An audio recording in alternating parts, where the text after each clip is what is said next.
ನಮ್ಮ dental implant ಸ್ಟುಡಿಯೋಗೆ ಸ್ವಾಗತ.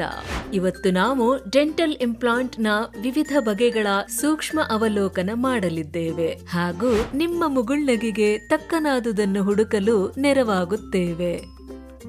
ಆ ನಿಟ್ಟಿನಲ್ಲಿ ಮೊದಲನೆಯದು ಎಂಡೋಸ್ಟಿಯಲ್ ಇಂಪ್ಲಾಂಟ್ಸ್ಗಳು ನಮ್ಮ ಹತ್ತಿರವಿದೆ. ಇವುಗಳು ಹೆಚ್ಚು ಪ್ರಚಲಿತವಾಗಿದ್ದು ದವಡೆಯ ಎಲುಬಿನಲ್ಲಿ ನೇರವಾಗಿ ಸುರಕ್ಷಿತವಾಗಿ ನೆಡಲಾಗಿ ಅಸಾಧಾರಣ ಸ್ಥಿರತೆಯನ್ನು ಒದಗಿಸುತ್ತದೆ.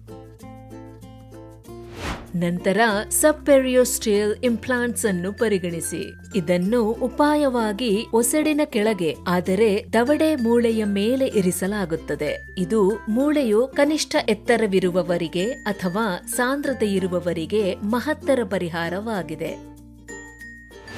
ಕೊನೆಯದಾಗಿ ಝೈಕೋಮ್ಯಾಟಿಕ್ ಇಂಪ್ಲಾಂಟ್ಸ್ ಅನ್ನು ಪರಿಶೋಧಿಸಿ. ಇದು ಕೆನ್ನೆ ಎಲುಬಿನಲ್ಲಿ ನಿಲ್ಲಿಸಲಾಗುತ್ತದೆ. ಇದನ್ನು ಹಲವು ಬಾರಿ ಮೇಲಿನ ದವಡೆಯ ಎಲುಬನ್ನು ಬಹುವಾಗಿ ಕಳೆದುಕೊಂಡಂತಹ ವ್ಯಕ್ತಿಗಳಿಗೆ ಶಿಫಾರಸು ಮಾಡಲಾಗುತ್ತದೆ. ಸೂಕ್ತ ಇಂಪ್ಲಾಂಟ್ ಅನ್ನು ಆಯ್ದುಕೊಳ್ಳುವುದು ನಿಮ್ಮ ಅನನ್ಯ ಅಗತ್ಯಗಳು ಮತ್ತು ಆದ್ಯತೆಗಳ ಪರಿಶೀಲನೆಯನ್ನು ಒಳಗೊಂಡಿದೆ. ನಮ್ಮ ಅನುಭವಿ ತಂಡವು ಆ ಪಥದ ಪ್ರತಿ ಹೆಜ್ಜೆಗೂ ಮಾರ್ಗದರ್ಶಕರಾಗಿ ಇಲ್ಲಿದ್ದಾರೆ.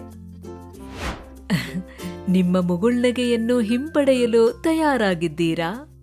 ಹಿಂದೆ ನಮ್ಮೊಡನೆ ಒಂದು ಸಮಾಲೋಚನೆಯನ್ನು ನಿಗದಿಪಡಿಸಿ.